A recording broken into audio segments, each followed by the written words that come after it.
안녕하세요. 오늘 강의 맡게 된 YG 멘토라는 곳의 대표를 맡고 있는 조준표입니다. 만나뵙게도 반갑습니다.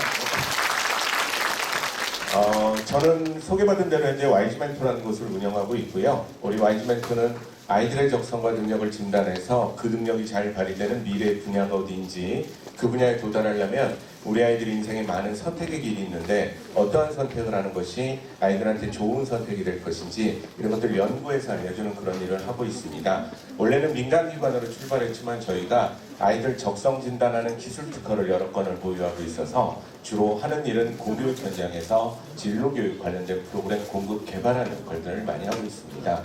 우리 정명고등학교랑은 올해 처음으로 2년이 됐는데 7월 11일 날 우리 학생들이 저희 적성 검사를 하고 그것에 따라서 과목 선택하는 조언을 받았었습니다. 그래서 매년 저희가 연간 20만 명 정도 학생들의 적성 데이터를 처리해서 학교에 공급해주는 그런 일을 하고 있기 때문에 오늘 이제 일부에서 저한테 시간을 맡긴 것은 학교 선택을 하는데 여러 가지 입시 제도가 어떻게 바뀌고 있는가를 정확하게 이해를 해야 그것에 맞는 진학을 꿈꿀 수가 있기 때문에 그런 설명하는 시간을 저한테 맡기신 것 같습니다. 잘 들어보시고 우리 학생들도 있는데 진로에 참고를 많이 하셨으면 좋겠습니다. 시간이 많지 않으니까 양은 많은데 빨리 진행을 해보도록 하겠습니다. 일단 여러분들 우리 부모님들 여기 많이 계시는데 진로 교육에 있어서 가장 안 좋은 게 애들 앉혀놓고 라떼는 말이야 하시는 거거든요. 아이들은 미래를 살아가야 될 아이들한테 옛날 얘기해봤자 하나도 도움 안 되고 갈등만 일으키게 되는 경우가 굉장히 많아서 앞으로 세상이 어떻게 아이들은 미래를 나갈 아이들이기 때문에 어떻게 변할 것인가 이런 거에 관심을 갖는 게 굉장히 중요해서 세상의 변화를 좀 아시는 게 굉장히 중요합니다. 일단 여러분들 인구 감소 여파가 지금 굉장히 심합니다. 어느 정도 심하냐면 자녀가 지금 중학생이니까 잘 모르시겠지만 혹시 소식 들으셨는지 올해 전국에 145개 초등학교가 입학식을 못했습니다. 신입생이 한 명도 없는 초등학교가 올해 145개입니다. 125개 초등학교가 간신히 입학식을 했습니다. 간신이라고 하는 이유는 신입생이 딱 한 명인 초등학교가 올해 125개입니다. 전라북도 전체 초등학교의 51%가 이번 1학년이 10명 미만으로 구성된 미니 초등학교로 출범을 했습니다. 울산광역시 전체 초등학교 숫자가 130개 정도 되니까 145개 초등학교가 신입생이 한 명도 없다는 것은 우리는 지금 광역시 하나가 매년 날아가고 있을 정도의 심각한 인구 감소 현상을 지금 겪고 있게 되는 거죠. 그래서 우리 한국인들은 어디 가서 착한 척하면서 이제 북극곰을 걱정할 때가 아닙니다. 북극곰보다 한국인이 훨씬 먼저 소멸할 가능성이 지금 높다고 보고 있는 거죠. 이런 사회 현상은 바로 아이들의 진로 진학에도 영향을 바로 미쳐서 여러분들 그 인기 많던 교대가 그 점수 높던 교대가 2023학년도 대학 입시에서 전국 13개 교대 중에 11개 교대가 사실상 미달이라는 그런 초유의 성적표를 받게 되는 거죠. 자, 일단 첫 아이가 중학생이신 분은 입시 용어를 잘 모르니까 좀 설명을 드리면 미달이면 미달이지 사실상 미달은 무슨 뜻이냐? 여러분들 지금 중3 애들까지는 확정된 입시로 그대로 가는 거죠. 그렇죠? 중3까지는 대학 입시는 수시와 정시로 구분이 되어 있어요. 수시는 고등학교 3학년 1학기까지 학생부를 중심으로 평가하는 시험을 수시라고 얘기를 하고 그 다음에 우리 다다음 주 목요일 날 애들 학교 안 가죠. 11월 셋째 주 목요일 수능 봐서 그 점수로 가는 것을 정시라고 보시면 되겠습니다. 그런데 수시에서는 교육부 소속의 대학은 원서를 6장을 쓸 수가 있고요. 정시에서는 교육부 소속의 대학은 원서를 3장을 쓸 수가 있습니다. 그러니까 우리 때랑은 달리 수시에서는 모든 아이들이 원서를 6장 썼다고 가정하면 기본 경쟁률은 1대1이 아니라 6대1로 보게 되는 겁니다.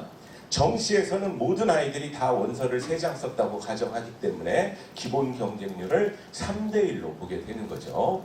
그래서 수시에서는 6대1이 되지 않으면 정시에서는 3대1이 되지 않으면 인기가 없는 사실상 미달 이런 표현을 요즘 입시에서는 쓰고 있는 거죠. 그러니까 부모님들이 또 라떼는 말이 하시면 이게 굉장히 혼란스러운 게 올해 여러분들 9월 둘째 주에 우리 정명고 고3 애들 수시원서 접수했지만 뉴스에 많이 나왔죠. 이번에 인구 감소 때문에 지방대학이 요즘 너무 어렵거든요. 그래서 지방대학이 대부분 다 사실상 미달 났다 하면서 경쟁률이 5.8대 1 이러면서 뉴스에 나왔습니다. 그럼 옛날 기준으로는 5.8대 1이면 되게 높은 거 아니냐 이렇게 생각하시지만 6대 1이 되지 않았기 때문에 그런 기사가 났던 겁니다. 그래서 작년 정시 수능 갖고 가는 교대에서 전국에 13개 교대가 있거든요. 그중에 교원대학교 아시죠? 초등교사와 중등교사를 같이 양성하는 그런 국립대학이죠. 교원대학교랑 이화여대. 이화여대가 왜 교대일까요? 초등교육과가 있죠. 그래서 거기는 교대로 분류를 합니다. 두 학교만 3대 1이 넘었고 나머지는 3대 1이 안 돼서 이런 이제 기사가 나게 됐던 겁니다. 구류까지 당했어요. 요즘은 유튜버가 되게 많잖아요. 유튜버 중에는 공부 쪽 유튜버도 되게 많거든요. 그 공부 쪽 유튜버는 부지런던이라고 수능을 직접 보는 애들이 많습니다. 왜? 수능 보러 가는 거 찍어서 브이로그로 올리고 점수 나오면 컨텐츠로 올리고 그래서 부지런 떠는 유튜버들이 많은데 어떤 유튜버가 작년에 수능을 똑같이 애들이랑 보고 모든 성적을 9등급을 받았습니다. 올 9등급. 풀어서 올 9등급이라면 대단한 실력자죠. 답을 알고 비껴갔기 때문에. 그죠?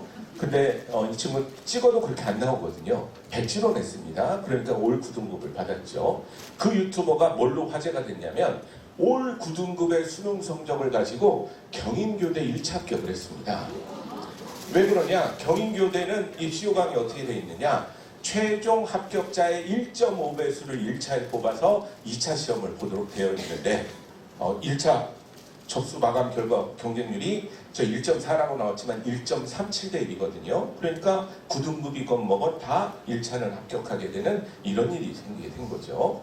몇 년 전만 해도 그 점수 놓고 그 경쟁력 세던 교대가 몇 년 사이에 지금 5년 연속 경쟁률 하락과 입결 하락을 겪고 있는데 교대에 어떤 일이 있어서 그렇습니까? 특별한 일이 있는 게 아니라 인구 감소 때문에 그렇습니다. 자, 고3 엄마 아빠가 집에서 고민을 했겠죠. 가족회의를 했을 겁니다. 야, 뉴스 봤느냐? 서울교육청에 임용고시 합격한 사람이 1년째 대기 발령 중이라더라.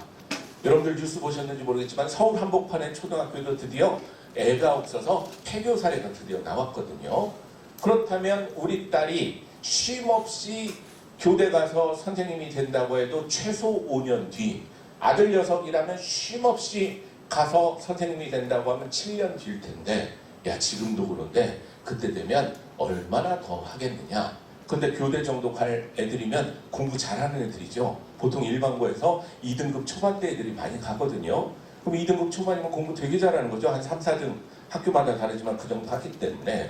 그러니까 너 이렇게 공부 잘하는데 이 잘할 때 이 성적을 가지고 다른 데를 가면 어떻겠느냐. 이런 얘기들이 오갔기 때문에 이런 결과가 나타나는 겁니다. 여러분들 교육계에는 그런 말이 있거든요. 벚꽃 피는 순서대로 대학이 망할 것이다. 그런 얘기가 있었는데 올해 벚꽃이 어떻게 폈죠? 전국적으로 동시에 폈죠. 그죠? 야, 이제는 어느 대학도 안심할 수 없는 급격한 인구 감소의 현실을 보여주고 있다고 얘기를 하고 있습니다. 여러분들 이것뿐만이 아니죠. 나라 입장에서는 고민이 많아요. 이 10대 무역대국 7대 제조강국의 대한민국을 유지하려면 인구가 많아야 되는데 인구는 너무 급감하고 있어요. 그러면 나라에서도 이 경제 구조를 지탱하고 돌리려면 사람이 필요한데 사람이 없어. 그러면 나라 입장에서는 어떻게 되겠습니까? 사람을 대신할 수 있는 기술에 엄청나게 국가적으로 투자할 수밖에 없습니다. 그게 바로 뭡니까? 인공지능 기술, 로봇 기술 이런 데 어마어마하게 투자할 수밖에 없습니다. 아무리 그래도 기술이 발달해도 반드시 사람이 해야 되는 일이 있죠. 간호라든가 서비스업이라든가 이런 건 반드시 사람이 해야 되는데 사람이 없어. 그럼 어떻게 되겠습니까? 또 이쪽에는 글로벌 소싱을 강화할 가능성이 높기 때문에 우리 아이들은 훨씬 더 기술 중심 사회, 훨씬 더 글로벌화된 사회 속에서 살 거기 때문에 그쪽 역량을 키우는 진로를 택하는 아이들이 굉장히 잘 사회에서 자리를 잡을 것이다. 이렇게 얘기를 하고 있습니다. 자, 여러분들 근데 너무 걱정됩니다. 이런 진로 교육도 꾸준히 받고 계속 반복해서 들어야 되는데 이렇게 잠깐 듣고 나면 집에 가시면 딱 기억 남는 것은 자극적인 얘기밖에 기억 안 남거든요. 그래서 집에 가셔서 또 애들 앉혀놓고 야 아까 들었지? 야 교대는 끝났다더라. 또 이렇게 얘기하실까봐 정말 걱정이 되는데 절대 그러시면 안 됩니다. 여전히 여러분들의 자녀가 초등학교 선생님이 꿈이라면 교대를 목표로 해야 되는 거죠. 왜? 나라가 존재하는 한 초등학교는 반드시 있을 거고 초등학교가 있는 한 교대가 가장 우선권을 가질 것은 확실하기 때문입니다. 그렇다면 우리 어른들은 어떻게 지도해야 되느냐? 업데이트를 해줘야 되는 거죠. 우리 기성세대가 갖고 있는 교대 이퀄 초등교사라는 공식이 이제 깨졌다라고 생각을 하셔야 됩니다. 이제 교대는 초등교사의 가장 우선권을 갖고 있는 학교이긴 하지만 반드시 100% 보장해주는 건 아니고, 그렇죠? 가서 서비스 교육 인사 전문가로도 성장할 수 있고 우리 새로 생긴 교육기업으로도 갈 수 있는 진로의 다양성을 가진 그런 학교라고 여러분들이 생각을 하셔야 됩니다. 그러면 진학적으로는 조금 더 다른 관점이 나올 거 있죠. 여러분들의 자녀가 선생님이 초등학교 선생님 목표라면 원래는 점수가 되게 높아서 언감생심 꿈도 못 꿨는데 지금 중학생이라면 이 추세라면 조금 더 떨어질 가능성이 높으니 대학 가는 데는 조금 더 나한테 기회가 올 수가 있겠네. 이렇게 활용할 수도 있다는 거 여러분들 생각하셔야 됩니다. 아무튼 이게 또 요즘 입시 쪽에 큰 화두라고 보시면 되겠고요. 자, 아버님들, 어머님들 기억나시는지 모르겠지만 이게 1990년도에 우리나라 그 배치표의 상위 20개 학과입니다. 그죠? 이게 작년 상위 20개 학과입니다. 뭐가 바뀌었죠? 다 의대로 바뀌었죠. 그죠? 참 희한합니다. 그죠? 그래서 여러분들 몇 년 전만 하더라도 서울대 공대랑 지방대 의대를 동시에 합격하면 집에서 고민이 많았거든요. 어디 갈까 고민하다가 서울대 공대로 가는 애들도 꽤 많았거든요. 그런데 지금은 100% 의대 갑니다. 한 명의 예외도 없어요. 그래서 여러분들 작년 입시 결과가 의대 커트라인이 서울대 커트라인보다 4.3점 정도가 더 높습니다. 100분위로 치면 한 2% 정도가 더 높은 그런 모습을 보여주고 있는 거죠. 그래서 우리 때랑은 달리 지금 단국대, 천안, 약대가 서울대, 사대보다 정시에서 높은 희한한 모습들을 지금 많이 보여주는 그런 상황이 되는 겁니다. 그래서 요즘은 반드시 서울대 하지 않는 이유가 서울대도 좋은 학교이긴 하지만 또 의대를 몇 명 보냈는가, 메디컬 계열을 얼마나 보냈는가, 이것도 그 학교의 진학 실적으로 많이 따지는 그런 모습들을 많이 보여줍니다. 여러분들 메디컬 가려면 일반고가 유리한 거 아시죠? 그렇죠? 일반고에서 내신 잘 따거나 아주 극상의 내신을 보유하거나 아니면 수능을 통해서 정시로 깔끔하게 가거나 이런 것들이 일반고에서 전략으로 많이 짜는 그런 방식이라고 보시면 되겠고, 여러분들은 약간 이게 분리했다가 최근에 의대 정원을 늘린다고 해서 또이또이 된 그런 이제 상황이라고 보시면 되겠습니다. 하도 서울 애들이 우리 수도권 애들이 의대 인기가 많다 보니까 지방의 의료 체계가 많이 붕괴되고 있거든요. 지방의 의료 체계가 예를 들면 서울 애들이 충남대 의대 졸업하면 거기에 개업할까요? 다 서울오거든요. 그러니까 지방은 지금 의대에 졸업하면 남는 애들이 없어요. 그러니까 나라에서는 올해부터 이게 큰일 났다, 지방 의료 체계를 지켜야 되겠다 하면서 지역 인재 할당을 아주 세게 합니다. 그래서 그 지역의 의대는 그 지역의 고등학교를 나오는 애를 뽑아야 되는데 최소 40% 이상 그 지역 아이들을 뽑아야 됩니다. 최소 40입니다. 그랬더니 부산대 의대 같은 경우는 올해부터 서울 애들 이제 안 받겠다. 우리 부산대 의대는 80% 이상을 우리 부울경 지역 애들을 뽑겠다. 이렇게 선언한 상태입니다. 근데 우리 부천은 여기에 괜히 꼈습니다. 그죠? 수도권으로 분류가 되는 바람에 이런 혜택들을 받을 수가 없는 이제 상황이 발생을 한 거죠. 그래서 막 논란이 많다가 이번에 의대 정원을 늘린다 이런 얘기까지 나와서 이게 약 유불리를 지금 좀 따져봐야 되는 그런 상황이 됐다 하는 거죠. 근데 진로적으로는 되게 희한한 현상입니다. 왜 희한하냐? 만약에 의사가 옛날보다 돈을 더 많이 벌거나 옛날보다 명예롭거나 이래서 의대가 인기면 자연스러운 현상이라고 보거든요. 근데 요즘 의사가 옛날보다 돈을 더 많이 버는 것도 아니고 더 명예로운 것도 아님에도 불구하고 몰리고 있어서 그건 좀 희한한 현상이다라고 우리가 분석을 하고 있습니다. 얼마 전에 강남에서 강의를 했더니 안 돼요. 요즘 의사 된다고 해서 옛날만큼 돈을 더 많이 벌거나 옛날만큼 더 명예롭거나 그렇지 않다는 건 안 돼요. 그럼 왜 이렇게 열심히 보내시려고 하느냐 말했더니 뭐라고 답하시냐면 그래도 집에는 한 명쯤은 있어야 되는 필수 아이템, 약간 명품 소비화되는 경향이 경쟁적으로 지금 교육계에 불고 있어서 그리 바람직한 현상은 아니다라고 보고 있습니다. 아무튼 현재는 이쪽이 애들한테 가장 인기가 있는 그런 모습을 보이고 있고 1학년 때는 그래서 다 의대 가겠다고 하면서 막 학생부를 생명 관련된 걸 자꾸 막 애들이 쓰는데 1학년만 지나면 현실적으로 현타가 오면서 애들이 못 갈 거라는 걸 아니까 지금 대입 원서 접수할 때 보면 항상 학생부가 애들이 다 생명 쪽으로 많이 돼 있으니까 생명 관련된 그런 학과들이 맨날 경쟁률이 미어 터지게 되는 이런 현상들까지도 나타나고 있다는 거 이해하시면 되겠습니다. 그리고 여러분들 최상위권 대학을 가는데 최근에 입시가 꽤 많이 바뀌었습니다. 몇 년 사이에 바뀐 거예요. 몇 년 사이에.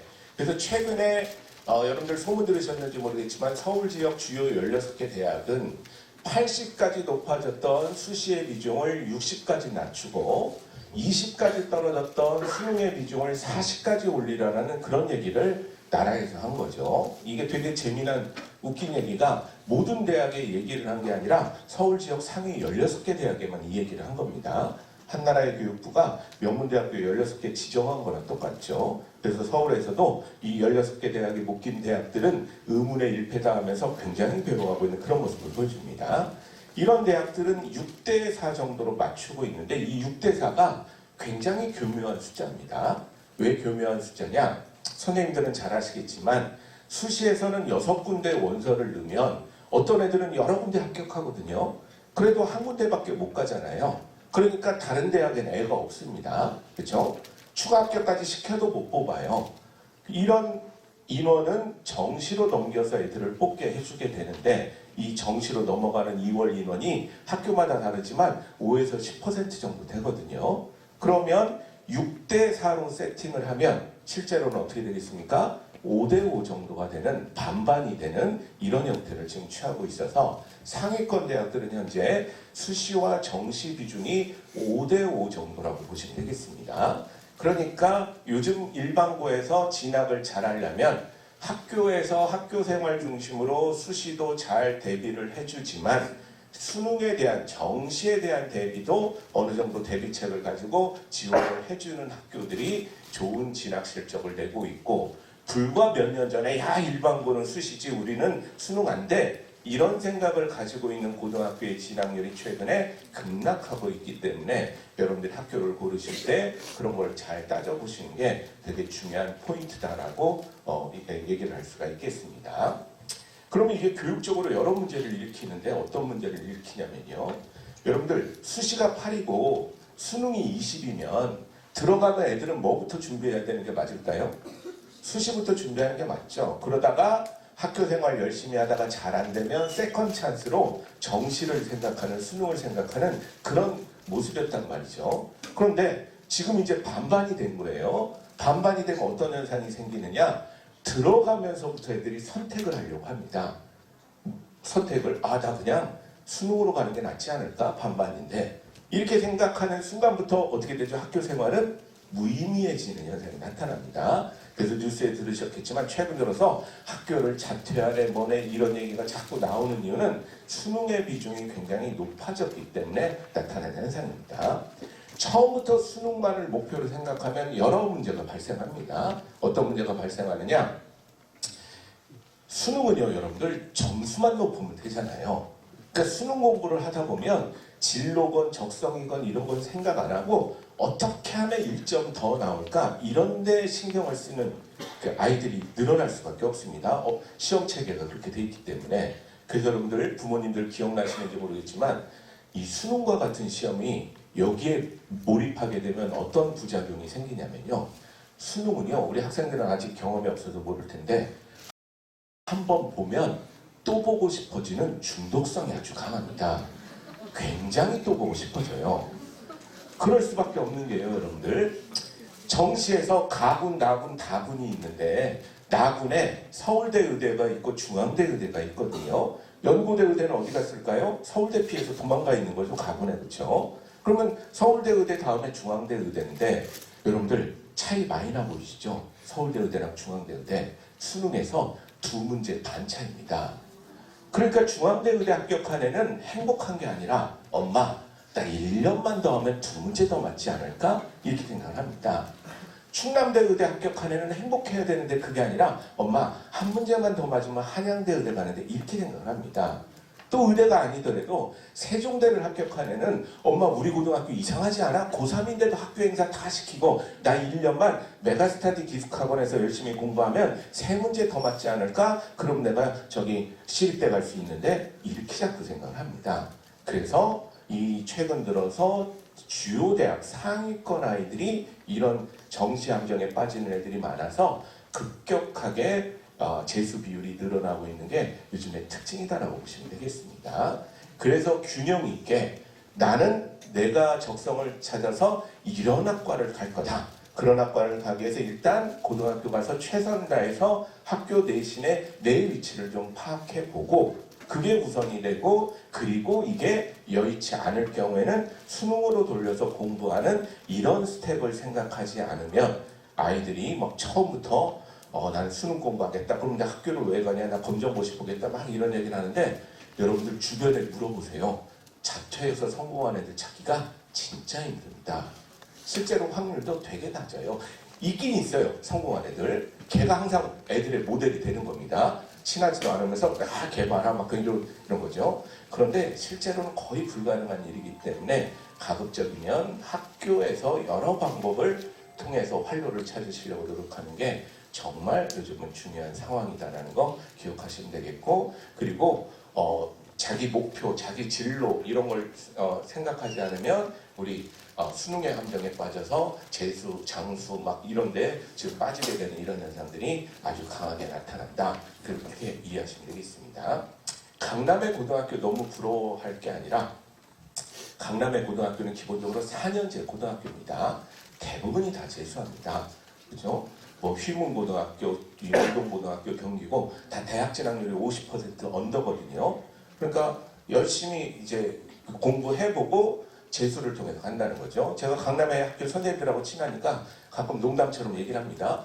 진학률 좋다고 자꾸 자랑하시는데 이게 그 학교의 실력이냐 길 건너편의 종로학원의 실력이냐 그건 좀 따져봐야 되는 거 아니냐 이렇게 제가 많이 얘기를 할 정도로 재수의 비중이 굉장히 높습니다. 근데 재수가 나쁜 건 아닙니다. 여러분들 욕심이 있는 학교가 또 재수 비율은 높거든요. 난 이 학교 만족하지 못한다 이 결과를 나 한 번 더 보겠다 이런 친구들도 뭐 나쁜 건 아니지만 그러나 입시 제도를 잘 분석하시면 그 1년의 생활을 많이 줄일 수가 있다.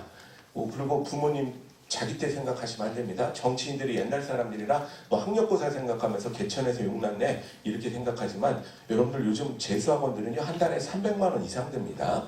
요즘 재수한다는 것 자체가 4, 5천만 원이 드는 평범한 집에서는 하기가 힘든 그런 교육 방법이 됐기 때문에 한 번에 고3 때 가려고 하는 거 이게 되게 중요한데 그 고3의 전략이 여러 개가 있다는 거죠. 내신으로 잘 가든가 내신에다가 활동으로 잘 가든가 이도저도 아니면 수능으로 잘 가든가 여러 방법이 있으니까 골고루 잘 파악하시는 게 중요하다 이렇게 보시면 되겠습니다. 그리고 여러분들 좀 하나 알으셔야 되는 게 요즘 이과의 문과 침공이라고 막 그런 얘기들 많이 들으셨는데 이게 사실은 입시 문제가 아니라 사회 현상입니다. 요즘 인문사회 쪽 애들이 너무 취업이 안 돼요. 취업이 안 돼도 보통 안 되는 게 아닙니다. 불쌍할 정도입니다. 근데 그런 이유가 왜 생기느냐? 특별히 인문사회에 우리 때랑 뭐 달리 문제가 생겨서 그런 게 아니라 사회의 비즈니스 모델 자체가 바뀌었기 때문에 그렇습니다. 사회에서 원하는 인재상 자체가 많이 바뀌었기 때문에 나타나는 현상입니다. 여러분들 대학들은 되게 감추고 싶은 자료인데 같은 서울에 있는 대학을 나와도 이공계 쪽의 취업률은 인문사회 취업률에 비해서 굉장히 높은 모습을 보여주게 되는 거죠. 그래서 대학들은 이걸 감추고 싶으니까 이렇게 개별적으로 발표 안 하고 평균 내서 우리는 60%의 취업률을 갖고 있다 이렇게 얘기를 하고 있는 겁니다. 우리 지방 거점 국립대학도 마찬가지입니다. 지방 거점 국립대학의 이공계는 서울에 있는 애들 못지않게 높은 취업률을 보여주고 있는데, 그런데 문과에서 잘 나간다는 정외과, 심리학과 이런 과들조차도 40% 넘기가 힘든 그런 모습을 보여줍니다. 저런 현상은 왜 생기느냐? 사회구조랑 교육구조가 일치하지 않기 때문에 나타나는 현상입니다. 무슨 얘기냐? 여러분들 우리 중학교 자녀를 두신 분이니까 여러분들의 자녀가 살고 있는 이 시대는 과학기술 시대라는 걸 잊지 마세요. 세상의 모든 새로운 일자리와 새로운 직업들이 다 과학기술 분야에서 생기고 있는 겁니다. 그래서 지금 사회 일자리 구조가 과학기술 대 비과학기술이 8대2 정도로 달라져 있는 그런 상황이거든요. 예를 들어보면 삼성전자는 100명의 신입사원을 뽑으면 80명을 이과 애들을 뽑고 20명만을 문과 애들을 뽑고 있는 겁니다. 대학생들은 다 네이버 가고 싶어 하지만 네이버 인사팀 생각은 다르죠. 우리는 100명을 뽑으면 86명을 이과 애들을 뽑고 14명만을 문과 애들을 뽑고 있는 겁니다. 그러니까 사회 일자리 구조가 8대2로 바뀌어 있는 그런 상황이거든요. 그런데 우리 애들이 공부하는 이 시스템은 누가 설계한 거죠? 기성세대가 설계한 시스템입니다. 우리 기성세대는 어떤 세대죠? 인문사회 세대 사람들이 되는 겁니다. 우리 인문사회 세대 사람들은 어떤 특징이 있습니까? 튀는 거 별로 안 좋아하죠. 모난 거 별로 안 좋아합니다. 둥글둥글 약간 거리 두면서 살아가는 걸 좋아하기 때문에 우리 기성세대가 제일 좋아하는 숫자의 조합은 반반입니다. 그죠? 프라이드 반, 양념 반, 마음이 너무 편하죠. 누가 우리 6대4로 나누자, 7대3으로 나누자 그러면 불편합니다. 우리는 그냥 반띵이 최고인 겁니다. 그래서 여러분들 놀랍게도 남학교냐, 여학교냐, 남녀공학이냐, 공부 잘하는 고등학교냐, 공부가 약한 고등학교냐, 이거에 따라 반편성은 다를 수가 있지만 아직도 우리나라가 전국적으로 문이과가 반반입니다. 더 충격적인 것은 여러분들 대학인데요. 대학들은 말로는 4차 산업혁명 시대, 인공지능 시대를 부르짖고 있으면서 여러분들 깜짝 놀라시겠지만 작년 2023학년도 대학 입시에서 수도권 대학 대입 정원의 52%가 문과 정원입니다. 아직도 우리나라 주요 대학들은 문과 정원이 더 많았어요. 작년까지는. 올해는 조금 2% 정도 뒤집어졌거든요. 뒤에 소개하는 과 때문에. 그렇죠? 그래서 여러분들 우리 진로에서 농담처럼 얘기를 하는데, 야, 이제 우리나라가 독일보다 더 도고동문학과가 많을걸? 이렇게 얘기를 합니다. 그 과를 나온 사람들이, 우리 학생들이 미래에 어떤 일자리를 가질 것인가에 대해서 우리 기성세대는 관심이 없고, 그 학과를 나온 사람들의 일자리를 보존하기 위해서 애들을 계속 뽑아내고 있는 이런 식으로 교육 시스템이 그동안 유지가 됐던 겁니다. 그래서 여러분들의 자녀니까 정확하게 이해를 하셔야 됩니다. 사회의 변화는 과학기술 쪽의 일자리가 훨씬 더 많은 그런 모습을 현재 보여주고 있다는 거 믿으셔야 됩니다. 그래서 아주 간단한 진로 설계 팁 하나 알려드릴게요. 여러분들 고교학점제에 따라서 우리 고등학교 1학년 때가 요즘은 되게 중요하거든요. 2, 3학년 때 자기가 갈 진로에 따른 선택 과목을 애들이 직접 고르는 게 대부분의 고등학교, 우리 정명고등학교도 고등학교 1학년 1학기 끝날 때쯤 합니다. 그죠? 그런 조사를. 그래서 여러분들의 자녀를 지금 중3 2학기 2달 남았는데 요 시간하고 겨울방학하고 그리고 내년 1학기까지 아이랑 많이 대화를 하시고 관찰을 많이 하셔야 됩니다. 그 다음에 제 말을 꼭 기억하세요. 애가 관찰 끝에 1학년 1학기 끝날 때쯤 되니까 딱 봐도 인문사회 타입이다. 인문사회들 보내시면 됩니다. 딱 봐도 이공계 타입이다. 이공계 보내시면 됩니다. 근데 대부분의 아이들은 아무리 내 자식이지만 딱 봐도 뭐죠? 잘 모르겠다죠. 잘 모르겠다. 이공계 보내시면 됩니다. 아주 간단하죠. 완전히 인문사회 타입이다. 인문사회 대 완전히 이공계 타입이다. 이공계. 잘 모르겠다. 이공계 이러시면 됩니다. 잘 모를 때는요. 일단 일자리 많은 트렌드 따라가는 게 맞습니다. 사람은 자기 길 찾아가게 돼 있거든요. 잘 모르니까 일자리 많은 이공계라니 생각하면서 하다 보면 애들이 스스로 깨우칩니다. 엄마, 나 아닌 것 같으네. 나 인문사회대 갈래. 이때 이렇게 방향을 트는 것은 오히려 융합형인제 소리 들을 수가 있습니다. 그리고 공부하는 게 그렇게 어렵지 않아요.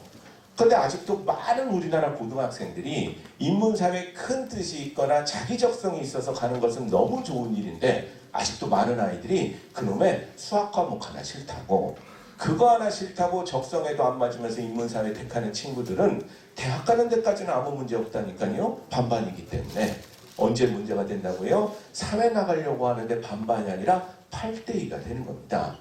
그래서 5대5의 아이들로 기성세대는 교육을 시켰는데 8대2의 사회에 나가보니까 이 미스매치 현상 때문에 우리 애들이 고생하고 있다는 거 여러분들이 인공지능, 데이터 사이언스, AI 로봇, 우주항공 드론, 좀 전에 여러분들이 보셨던 12개 분야에 대해서 올해만 수도권 대학에 800명 이상의 직원이 생기는 이런 모습들을 현재 보여주게 되는 겁니다.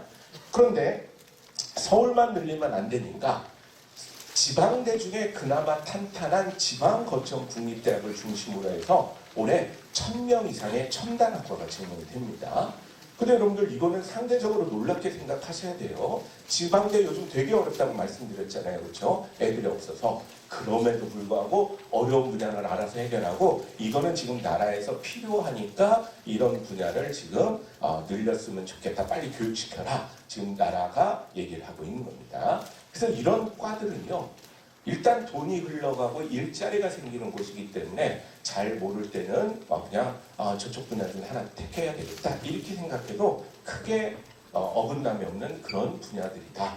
그래서 여러분들 우리 아이의 유망 분야를 어떻게 하느냐 이제 그만 물어보시고 9시 뉴스, 8시 뉴스에 나오는 사회 뉴스, 경제 뉴스가 사실은 우리 아이의 진로 뉴스다라는 생각들을 가져주시면 사실은 거기에 많은 해답들이 있다고 보시면 되겠습니다. 한번 예를 들어볼까요? 엄마, 나 별 보는 거 좋아서 우리 정치부에서 천문부잖아. 동아리 하는데 너무 재밌어서 나 천문학과 갈래. 뭐라고 조언 주시겠습니까? 우리 때 여러분들 기억나시나요? 공부 잘해서 연대 천문학과 간다 그러면 어른들이 뭐라고 그랬죠? 너 가서 굶어 죽을 생각이냐 다 그랬습니다. 근데 어른들 얘기가 맞았죠? 일자리가 없으니까 거기 나가서 전공 다 못 살리는 거죠. 그럼 과연 여러분들의 자녀가 지금 그 얘기를 하면 우리 부모 세대랑 똑같이 얘기를 해야 될까요? 아니죠. 우리 지난 1년간의 뉴스를 한번 더듬어 보겠습니다. 어떤 뉴스들이 있었나요? 기억나시나요? 2029년에 세계 최고의 우주망원경을 국제사회가 공동으로 짓고 있는데 한국이 지분 10%를 참여하고 있다. 2029년에 세계 최고의 우주망원경이 칠레에 완성이 되는데 그게 완성이 되면 한국 학자들이 1년에 한 달간 마음껏 그 망원경을 쓸 수 있는데 그런 고 망원경은 하룻밤 관측하면 박사 논문이 한 3개에서 5개 정도 나올 정도의 아주 첨단 그런 시설이 되는 겁니다. 학계에 좀 변화가 있겠구나. 누리호 발사하면서 바로 정부는 뭐라고 얘기합니까? 2000몇 년까지 달 착륙을 시도할 거고 몇 년까지 화성에 도전할 거다. 그러려면 대전에 있는 항공우주연구소가 너무 작으니 우주청으로 승격할 계획을 갖고 있다. 이런 뉴스를 내보내는 거죠. 그럼 여러분들 다음 뉴스에 뭐가 나옵니까? 우주청 유치를 놓고 경남 사천과 대전이 싸우고 있다. 이런 뉴스가 나오는 거죠. 경남 사천은 왜 싸울까요? 우리 학생들 아는지 모르겠지만 우리나라 항공기들은 다 경남 사천에서 만들거든요. 카이라는 회사가 있기 때문에 대도경구단지의 항공우주연구소랑 양치자체가 싸우고 있다. 뉴스에 나오는 겁니다. 여러분들 요즘 기업들 중에 어제도 뉴스에 나왔던데 대기업 중에 돈 많이 버는 회사 중에 하나가 요즘 한화죠. 한화가 무기 팔아서 요즘 돈을 되게 많이 벌입니다. 한화가 탱크 만들고 하는 게 다 우리 한화에서 만들기 때문에 러시아 우크라이나 전쟁 뭐 이런 것 때문에 엄청 사가거든요. 근데 그 한화 무기 만드는 회사의 회사 이름이 뭡니까? 하나 디펜스의 위에 회사 하나 에어로스페이스사죠. 그렇죠? 우주 개발 회사입니다. 그렇죠? 우주 항공. 그래서 뉴스에 뭐가 나옵니까? 그 돈 많이 번다는 얘기와 함께 대전에 있는 최초의 인공위성 회사 셀트레가이를 4천억 주고 인수하고 독일에 있는 우주 개발 회사를 1조 원 주고 한화가 인수한다. 이런 뉴스가 오는 겁니다. 지난 1년간 이런 뉴스가 있었거든요. 민간, 학계, 공공 쪽에 굉장히 많은 투자와 일자리가 있으니 우리 때랑은 달리 우리 애가 그런 걸 좋아해서 천문학과나 대기학과 가면 참 기회가 많겠네. 우리 아들 하고 싶은 거 해라, 딸 하고 싶은 거 해라 하면서 아이들의 진로에 확신을 줄 수가 있게 되는 겁니다. 그래서 특별한 데서 찾으시려고 하지 마시고 그런 뉴스, 기사 이런 것들에 관심을 갖는 게 되게 중요하다는 거죠. 그리고 여러분들 중3 까지는 확정된 건데 이게 올해 대학 입시인데요. 여러분들 올해 대학 입시가 완전히 나라가 두도막 난 것처럼 서울과 지방이 완전히 차이가 납니다. 대학 입시가. 아까 말씀드렸듯이 서울 주요 대학 16개만 정시 비중을 늘리라는 그런 얘기를 했기 때문에 지방에서는 내신 성적으로만 뽑는 학생부 교과로 뽑는 대학들이 제일 많은데 흔히 말하는 수도권의 인서울 대학들에서 가장 영향력이 큰 것은 수능 전형이 지금 높게 올라오는 그런 모습을 보여줍니다. 그리고 원래 그 일반고에서 제일 많이 갔던 전형이 학생부 교과와 학생부 종합이었는데 특히 학종으로 재미를 본 학교들이 굉장히 많았었는데 이걸 나라에서 늘리라고 하니까 주요 대학들이 여기 있는 인원을 빼다가 여기다가 이제 심어놓은 거죠. 그렇죠? 그러면 일반고의 쿼터가 비율대로 줄어들어야 되는데 그게 아니라 급격하게 줄어듭니다. 그럼 왜 비율대로 줄어들지 않고 급격하게 줄어드느냐? 이게 또 중경 외시 이 대학 라인하고 서성한 이상의 대학 라인이 또 달라지거든요. 왜냐하면 서울대 입장을 한번 들어보면요. 원래 일반고 애들을 학생부 종합전형으로 많이 뽑았는데 갑자기 나라에서 수능을 늘리라고 하잖아요. 그러면 일반 전형의 인원을 떼다가 수능 인원을 늘려는 거죠. 그럼 이 비율대로 줄어야 되는데 그게 아니라 이 서성한 이상의 특히 스카이 대학에는 독특하게 다른 대학에는 없는 우리 수시에서 누가 등장하느냐? 영재고 과학고 애들이 등장을 하는 겁니다. 그렇죠? 중경외시 대학까지도 안 가요. 거기는 없어요. 아예 그런 애들이. 그렇죠? 그런데 스카이 대학에는 갑자기 영재고 과학고 애들이 나오는데 아니 나라에서 키우는 애들이잖아요. 걔들은 수능 공부도 못합니다. 왜? 과목이 완전히 다르기 때문에. 그러니까 스카이 대학에서는 쟤들을 수능 공부를 해본 적이 없는 애들이라서 얘를 좀 뽑아줘야 되는데 걔가 일반 전형에 딱 들어가게 되는 겁니다.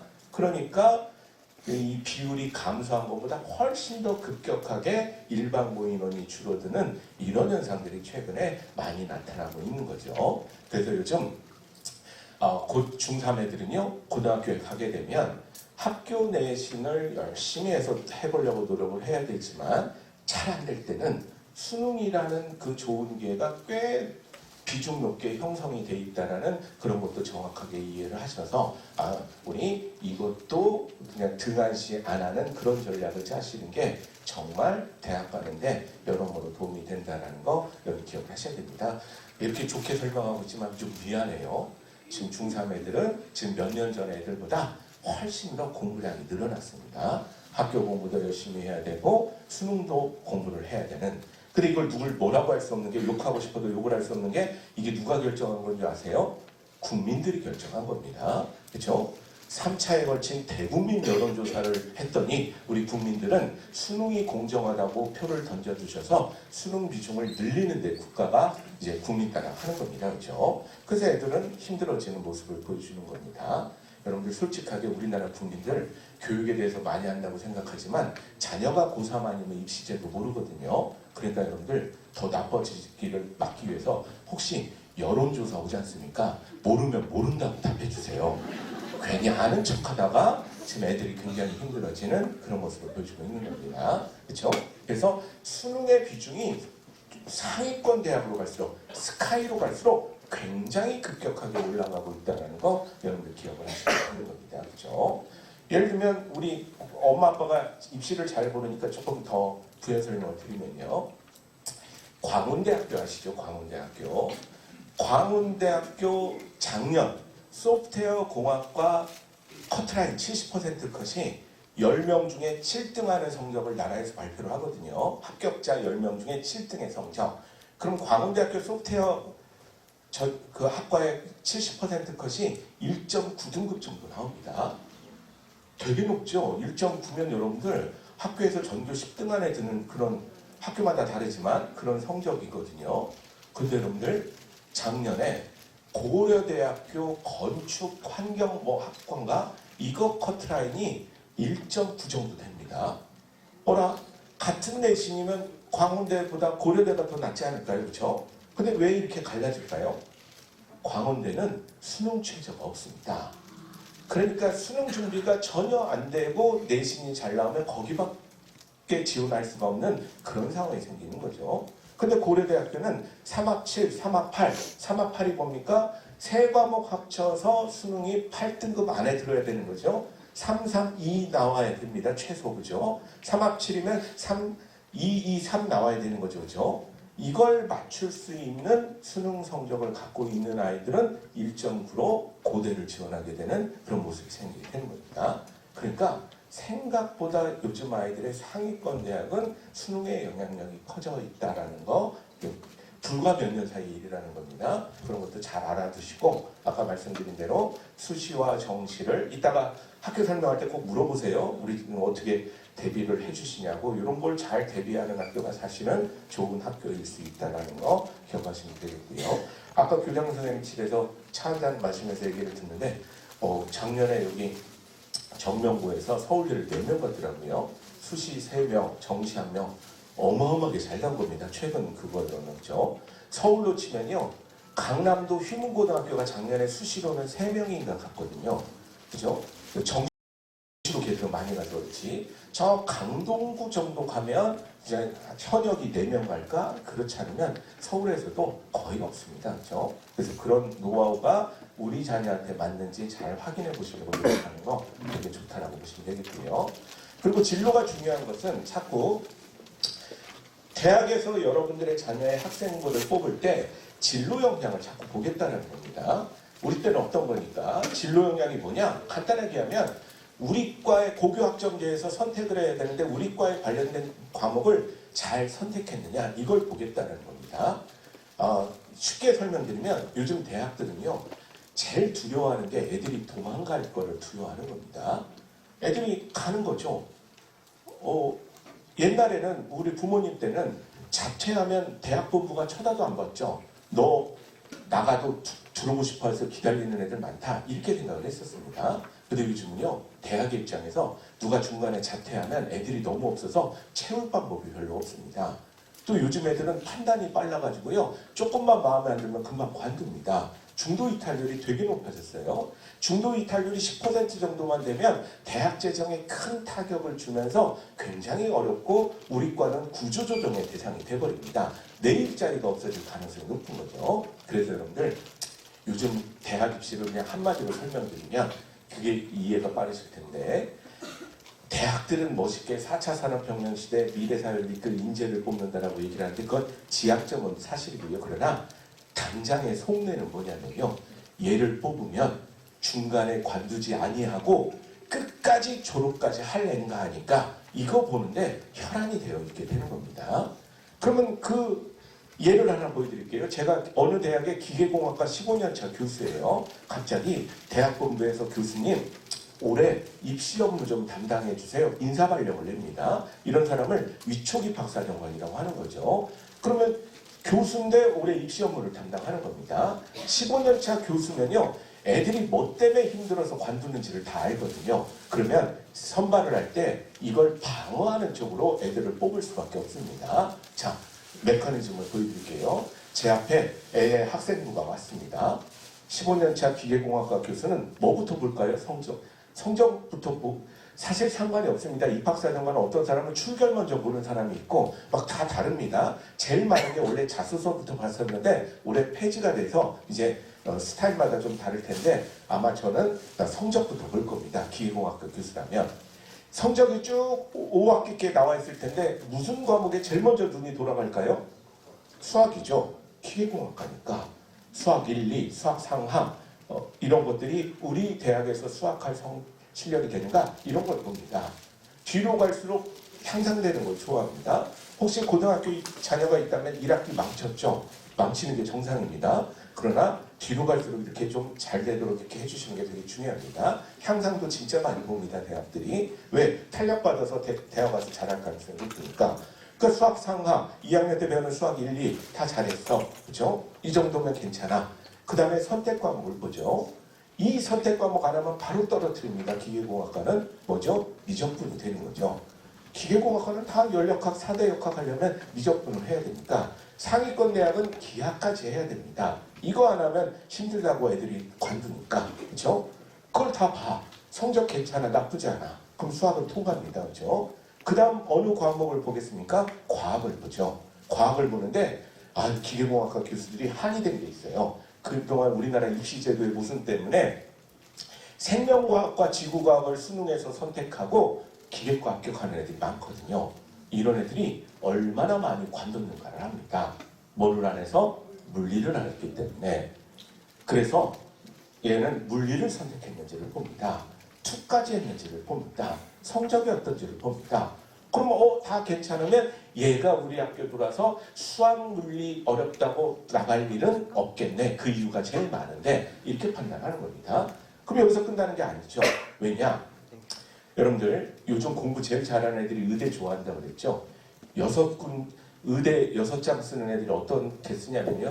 서울 경기권에서 최상위권 애들이죠. 연대 의대 씁니다. 가톨릭대 의대 씁니다. 아주대 의대 쓰고요. 그 다음에 울산대 의대 쓰고 성균관대 의대 씁니다. 5개 썼죠. 한 장 남았죠.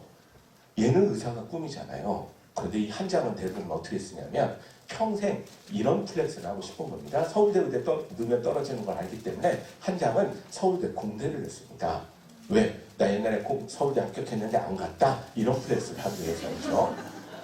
그럼 여러분들 서울공대랑 가천대 의대 합격하면 어디 간다고요? 100% 가천대 의대 갑니다. 수학과학 잘해서 얘 뽑았는데 이거 갖고 뽑아서는 안 되겠구나. 성적만 아니라 옆에 선생님들이 써준 코멘트, 학교 활동 이것까지 열어봐야 되겠구나. 이렇게 판단하는 겁니다. 아니나 딱 까봤더니 가천대 의대로 간 애는 의료봉사활동 열심히 하고 생명과학 주제 발표 열심히 하고 이런 것들이 원래 의대가 되겠구만.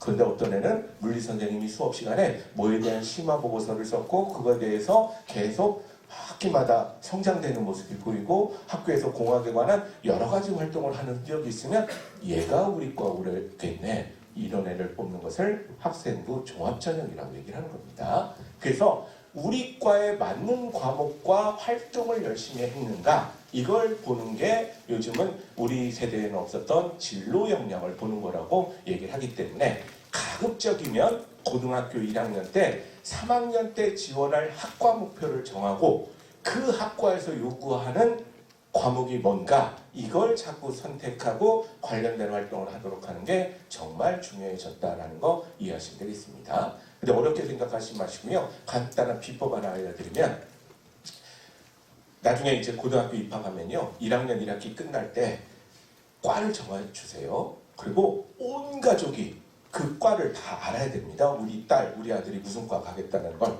동네방네 다 알리시고요. 명절마다 다 주변에 알리시는 거 좋습니다. 애들도 학교 친한 친구들한테 다 알려야 됩니다.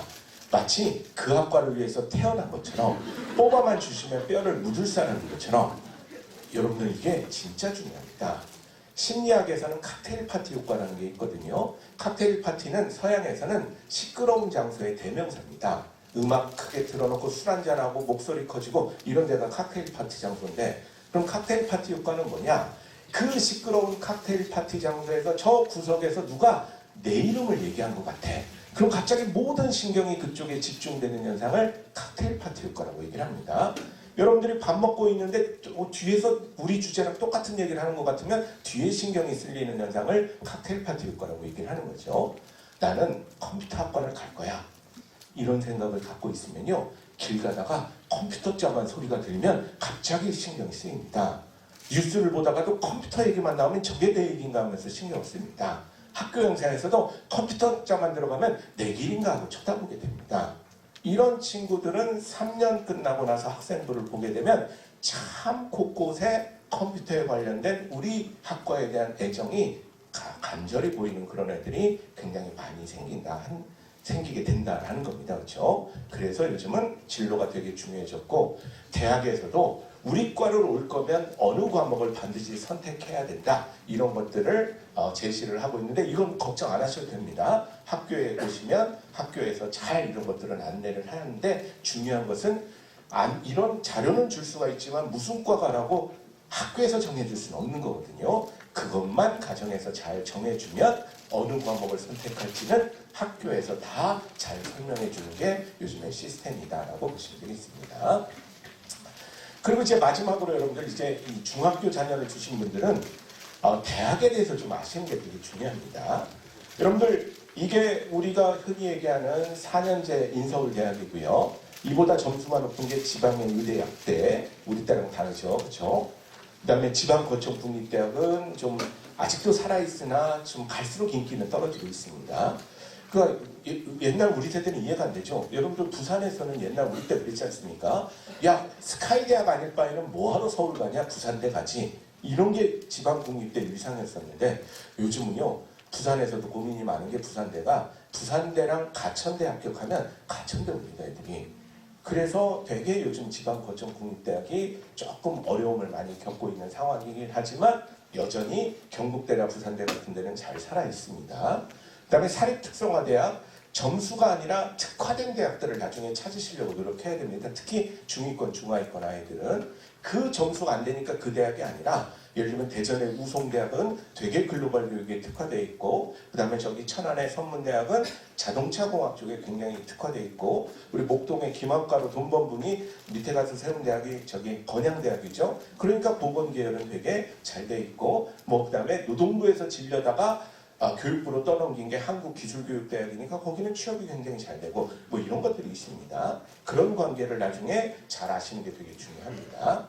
이런 대학들은 교육부 소속의 대학이고요. 우리나라 대학이 교육부에만 있는 게 아닙니다. 과기정통부에는 이런 대학들이 있어요. 카이스트, G스트, D스트, 유니스트 이런 대학들이 있는데 이건 교육부를 규정을 안 따라도 됩니다. 저기 과기정통부 소속의 대학이니까 수시 원서 6장을 여기다 쓰고 또 여기는 추가로 써도 괜찮은 거죠. G스트 잘 모르시죠? 얘들이 좀 잘못했습니다. 30년 된 대학인데도 잘 몰라요, 국민들이. 왜냐하면 영재고 과학부 애들만 주로 뽑기 때문에. 왜 광주에만 만들어주느냐? G스트가 광주과학기술하니까 우리 대구 경북에도 하나 만들어 달라. 그래서 늦게 생긴 대학이 D지스트가 되는 겁니다. 발음 안 좋죠? D지스트에서. 현재 성대, 한양대 이 정도 레벨이라고 보시면 되겠습니다. 커트라인을 보면. 유니스트는 일반고 애들 많이 뽑습니다. 좋죠. 다 효자되는 돈 안 드는 그런 국립대학성의 그런 대학들이죠. 좋습니다. 그 다음에 새로 생긴 한국에너지공과대학 산자부 쪽에 소속의 대학입니다. 이것도 돈 한 푼 안 되는 진짜 명문대학이죠. 그렇죠? 그 다음에 국방부 쪽에는 이런 대학들이 있고요. 행안부 쪽에는 이런 대학들이 있고 그 다음에 문화부 쪽에 저런 대학들이 있죠. 한예종은 아시는데 한국전통문화대학은 잘 모르시더라고요. 부여에 있는 우리나라 최고의 문화재 보존, 발굴, 뭐 이런 전통, 공예 이런 쪽의 최고의 대학이죠. 아마 정시가 한 2등급대에서 아마 잘릴 겁니다. 그렇죠? 그래서 굉장히 좋은 대학이고요. 그 다음에 미네르바 스쿨이라는 세계적인 그 혁신대학을 흉내내서 이번에 태제대학이라는 게 설립이 됐죠. 우리 한샘 창업자가 평생 모은 돈 3천억 원을 투자해서 만든 그런 대학인데 굉장히 좋게 설계가 됐더라고요. 애들이 좀 도전해봤으면 좋겠다 싶고요. 우리 또 요 가까운 송도에는 해외 명문대학들이 4개나 들어와 있습니다. 뉴욕 주립대학이 들어와 있고 유타 주립대가 들어와 있고 조지 메이슨이 들어와 있고 겐트가 들어와 있습니다. 이 대학들은 들어오고 싶어서 들어온 게 아니라 송도라는 도시를 국가가 만들면서 저기를 국제도시로 만들기 위해서 제발 들어와 주세요 하고 유치한 대학들입니다.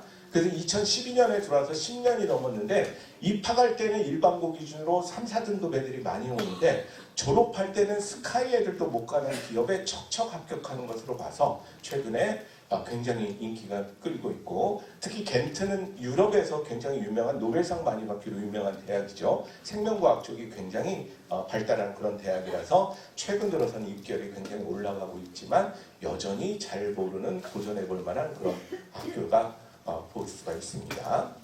그리고 김대중 대통령 때 만들었던 일본 대학 진학 프로그램이 아직도 살아있고 여러분들의 자녀 중에는 한 번도 일본어를 배워본 적이 없는데 일본어 잘하는 애들이 있습니다.